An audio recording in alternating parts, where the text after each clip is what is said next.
Assalamualaikum warahmatullahi wabarakatuh. Untuk pertemuan berikutnya dengan materi dengan judul steam boiler control.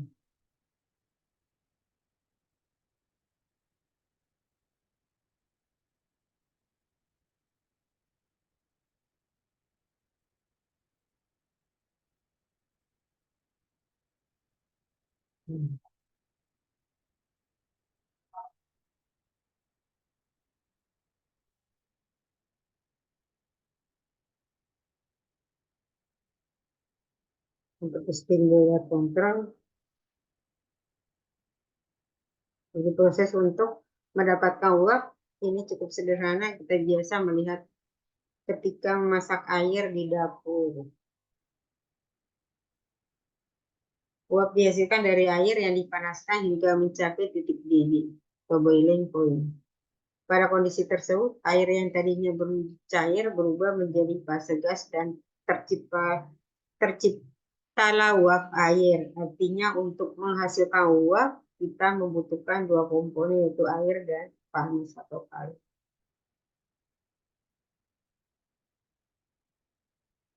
Nah, peran dari steam boiler itu sendiri adalah untuk mengadakan atau menghasilkan panas atau kalor melalui proses combustion atau pembakaran. Proses ini setidaknya memerlukan tiga hal penting, yaitu bahan bakar atau biasa disebut atau biasa menggunakan gas alam atau bisa juga menggunakan minyak, batu bara dan lain sebagainya. Kemudian udara atau lebih tepatnya dengan oksigen serta panas untuk mencapai suhu di mana oksigen dan bahan bakar dapat bereaksi kimia. Apabila ketiganya tersedia, maka cukup untuk terjadi pembakaran. Namun pada sebuah pabrik industri, uap air ini dibutuhkan secara terus-menerus. Jadi untuk misalnya industri itu biasanya panas itu dibutuhkan secara kontinu ya. Nah, hal ini tentunya menuntut adanya penambahan fungsi kontrol. Variabel penting yang diukur dan dikendalikan yaitu level air yang ada di dalam steam atau bejana atas di steam boiler.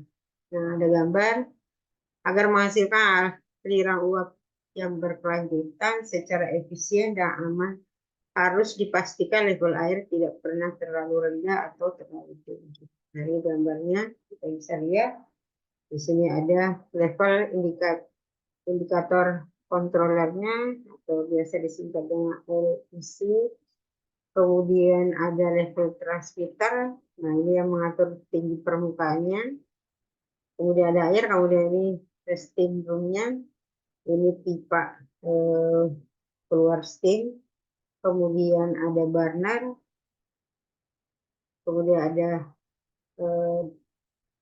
pressure tube. Kemudian ada room. Nah, ini adalah situator, jadi air mengalir di sini, kemudian dipanaskan. Setelah dia mencapai suhu untuk mendapatkan uap, uapnya keluar dari sini. Nah, kemudian ini ada kontrol valve.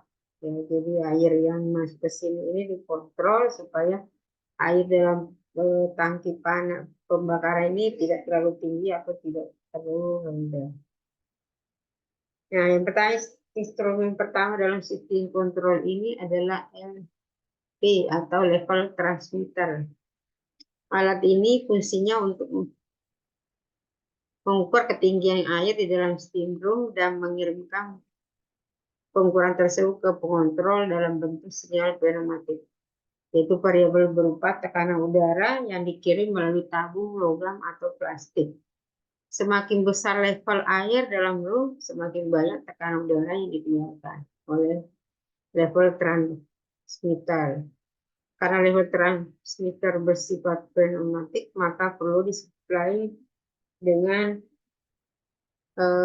air supply atau sumber udara yang terkompresi. Nah, kemudian instrumen akhir pada sistem kendali ini adalah kartu kendali yang dioperasikan langsung oleh air operate control valve. Tujuannya adalah untuk membatasi laju aliran air ke dalam boiler. Jenis katup kendali ini menggunakan diafragma besar dan pegas besar untuk membuat katup lebih terbuka dan lebih banyak sinyal tekanan, dan selanjutnya ditutup dengan sinyal tekanan yang lebih sedikit.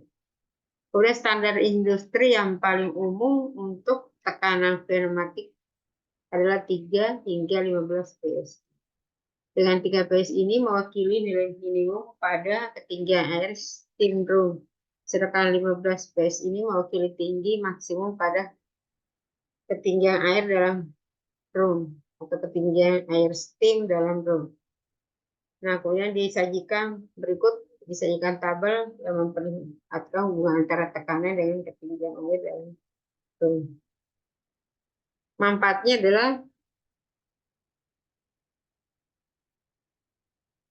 pengendalian ketinggian air pada steam room secara otomatis. Jika terlalu banyak air di dalam room, air yang masih fase cair dapat ikut terbawa bersama aliran uap dan akan menyebabkan masalah di bagian downstream. Sementara apabila air terlalu rendah, dapat menyebabkan room mengering atau terbakar karena panasnya api. Sistem instrumentasi ini banyak digunakan pada industri makanan dan minuman. Bisa juga di farmasi, otomotif, dan industri bahan konstruksi bangunan, dan biasa juga ada di kapal. Nah, kemudian sinyal pneumatik ini dikirim ke instrumen berikutnya adalah menggunakan sistem kontrol. Kemudian level indicating controller atau biasa disebut LIC, tujuannya dari instrumen ini adalah untuk membandingkan sinyal level transmitter dengan nilai set point yang dimasukkan oleh operator yang mewakili level air yang diinginkan. Nah, kemudian pengontrol menghasilkan sinyal keluaran yang memberitahu katup kontrol untuk memasukkan lebih banyak atau lebih sedikit air ke dalam ketel untuk menjaga ketinggian steam room.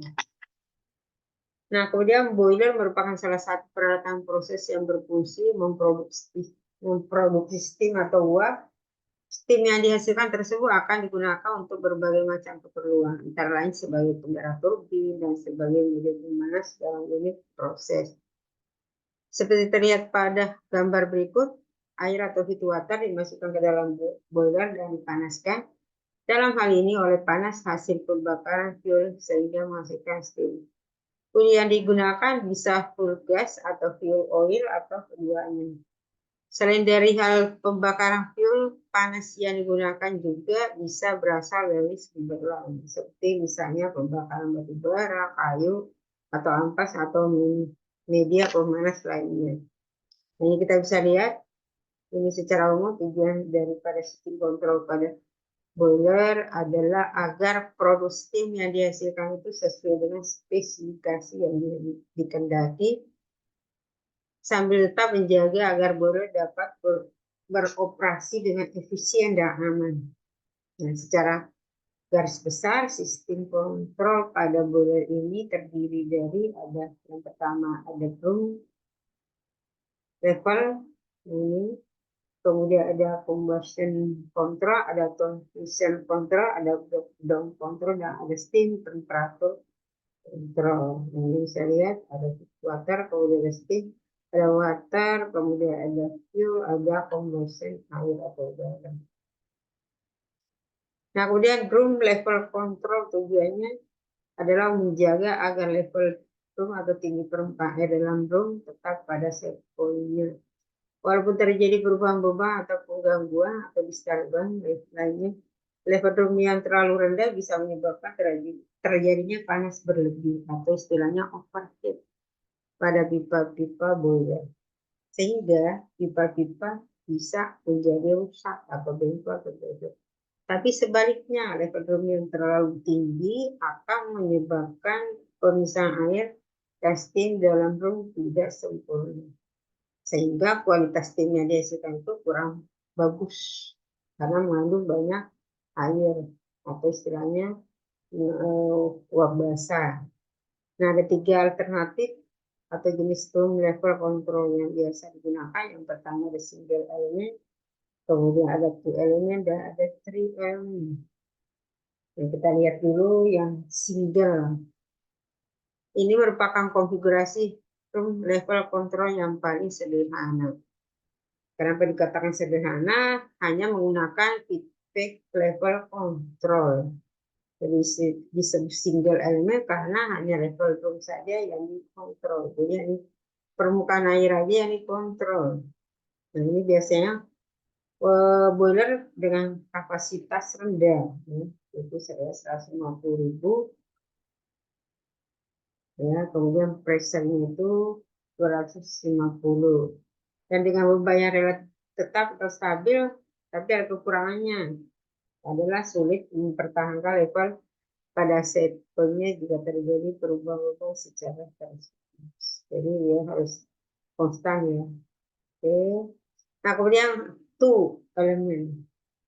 Nah, konfigurasi ini digunakan untuk mengatasi kekurangan konfigurasi single dalam menangani fluktuasi beban, yaitu dengan jalan menambah steam flow control yang mewakili beban boiler sebagai feed forward control. Jadi dalam konfigurasi ini terdapat dua controller, yaitu level control dan ada flow control. Sehingga disebut dengan two element karena ada dua konfigurasi. Konfigurasi ini cocok untuk single room dengan kondisi pressure atau flow water level itu water yang relatif konstan. Ini bisa lihat di sini di ini kontrolnya, terus ini juga di sini. Ya. Jadi kontrol itu tinggi permukaan sama yang luas. Nah, yang terakhir yang ketiga yaitu three element. Ini merupakan konfigurasi yang paling lengkap yang dibentuk dengan menambah feed water flow control dalam konfigurasi cascade. Jadi bertingkat. Nah, penambahan feed water flow control ini dimaksud untuk mengantisipasi fluktuasi pada flow atau pressure feed water atau tekanannya. Yang umumnya terjadi pada feed water line yang menggunakan beberapa pompa atau biasa disebut multi pom. Nah, untuk melayani berapa boiler sekaligus atau multiple boiler. Ya, ini bisa. Oke, barangkali cukup. Kalau tidak ada pertanyaan, sekian dan terima kasih. Selamat malam. Assalamualaikum.